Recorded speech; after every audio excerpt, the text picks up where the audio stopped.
અમેરિકામાં gaming machines ચલાવતા ગુજરાતીઓ સાવધાન, કારણ કે શોર્ટકટમાં પૈસા કમાવાની આ ટ્રેક 4 વર્ષ સુધીની જેલ અને હજારો ડોલરના દંડનું કારણ બની શકે છે.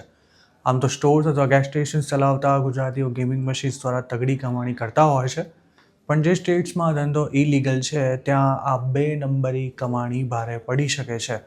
મિઝોરીની ગ્રીન કાઉન્ટીમાં કન્વિનિયન્સ સ્ટોર ચલાવતા હિમાંશુ પટેલ નામના ગુજરાતી સાથે પણ કંઈક આવું જ થયું છે, કારણ કે તાજેતરમાં જ તેમની સામે ફેલોની ચાર્જ લગાવવામાં આવ્યો છે અને જો આ ગુનો કોર્ટમાં સાબિત થશે તો હિમાંશુ પટેલને 1થી લઈને 4 વર્ષ સુધીની જેલની સજા થઈ શકે છે અને સાથે જ તેમણે ગેમિંગ મશીન્સ દ્વારા જેટલી કમાણી કરી છે તેનાથી બમણી રકમનો દંડ પણ ભરવો પડી શકે છે.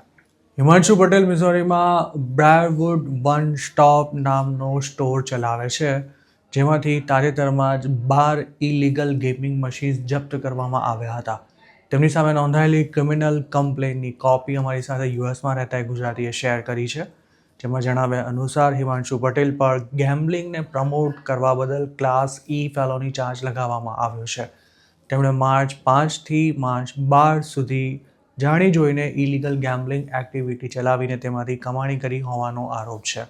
આ ઇલીગલ ધંધામાંથી થયેલી કમાણીની વસૂલાત કરવા માટે તેમની સામે સિવિલ સૂટ પણ ફાઇલ કરવામાં આવ્યો છે.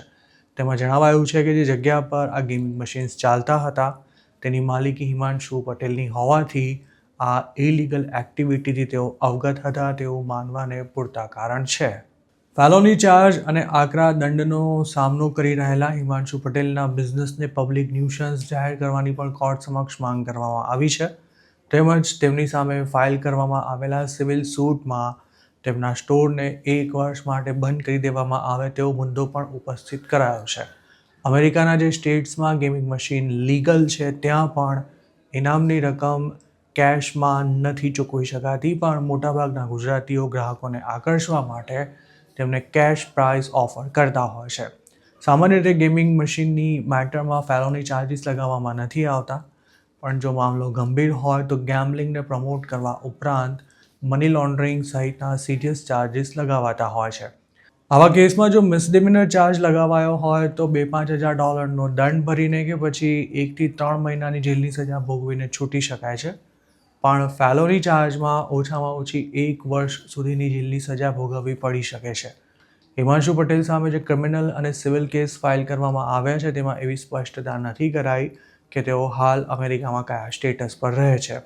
આવી મેટરમાં જો આરોપી ઇલીગલ ઇમિગ્રન્ટ હોય અથવા તો નોન ઇમિગ્રન્ટ સ્ટેટસ પર અમેરિકામાં રહેતો હોય કે પછી ગ્રીન કાર્ડ હોલ્ડર હોય તો પણ તેની સામે ડિપોર્ટેશન સુધીની કાર્યવાહી કરવામાં આવી શકે છે. અમેરિકામાં રહેતા ગુજરાતીઓનું માની તો ટ્રમ્પના ડરથી હાલ ઘણા બિઝનેસ ઓનર્સે ગેમિંગ મશીન્સ બંધ કરી દીધા છે, જ્યારે અમુક ગુજરાતી ઓનર્સે પોતાના ધંધાની ઓનરશિપ પણ બીજા કોઈના નામ પર ટ્રાન્સફર કરાવી લીધી છે, જેથી જો રેડ પડે તો પોતાને એમ્પ્લોય ગણાવી બચાવ કરી શકાય.